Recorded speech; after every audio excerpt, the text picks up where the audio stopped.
Hi there, Dr. Cary, Yurkiw here. Today I'm going to go over some good workstation setups and tips so that you have proper ergonomics when you're sitting at your desk. And especially if you sit for long periods of time, this is going to be very important for you.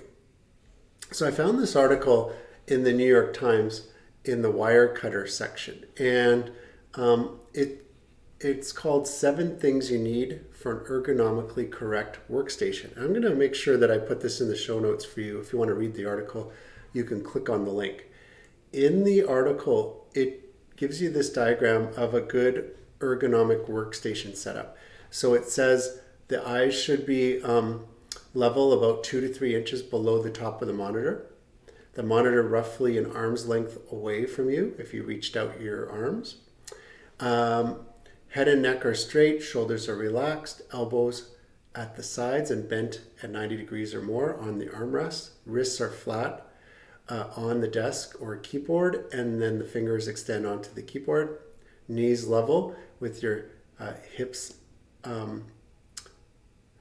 level with your hips or slightly below. I like a little bit below and about a 110-degree angle right there. Chair with the lumbar support reclined slightly to 100 to 110. That's good. And a backrest that extends up your back and has a bit of a lumbar support there for the low back. The lumbar curve normally is 50 degrees. Avoid bending your head too far forward or having your back off the chair because you can get a forward head posture and a rounding of the back that way. So I would be very careful or conscious of that. And keep your feet flat on the ground or use a footrest if you can't reach the ground. So that's a really good setup from the side. Getting the right chair, a comfortable chair with the right amount of backrest and back support, as well as the armrest, very important to be able to work for hours at a time. A desk setup that's the proper height for you and your keyboard, so getting that height right, and then getting a workstation where you can use a keypad like this to raise the desk up and down is a good idea. I tell my patients about every hour to switch positions, and if you do have a mechanical or automated desk that can raise up, you can stand and work for a while and then sit back down again, or take a break and walk around. An ergonomic keyboard's important. I like the flat key keyboards, and that's what I'm using right now is this flat key keyboard.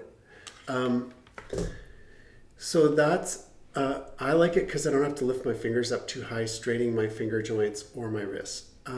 If you use a higher key keyboard like this one, just make sure you're comfortable typing on those keys. It's personal preference. Some keyboards are split in the middle and the keys are angled outward. That's good too, if you can get used to typing that way. So that's really good. A mouse, use a mouse that fits and is very comfortable. Again, I like the lower profile ones that allow me to have my hand in a more natural position, not ones that are too rounded or too high or too arced, curved. A monitor stand that allows you to move the monitor around, reposition it, or tilt it is important too. So that's something that I would recommend. Good lighting to reduce eye strain and headaches. So I use a light right here in front of me, which is kind of a LED light. And then I do have one of those happy lights in the corner to kind of mimic sunlight in the corner of the room, just to cast some more light into the room, especially when it's around sunrise or sunset or after sunset. And then anything you can do to help reduce stress while you're working. Some people like aromatherapy, some people like some background noise. Whatever you can do just to make your environment more comfortable, a place where you can concentrate on your work and just feel really good about it, that's important too. So again, I'll put the link in the show notes. Hope you guys learned something about ergonomically correct workstations. If you're interested in booking an appointment at the clinic, I'll put a link in the show notes also. If you're not in the Kelowna area, you want some help and you want to talk about your specific condition, I'll put a link in the show notes as well, and I can offer you a phone consultation or a Zoom call and always help you to find a chiropractor in your area that can help you.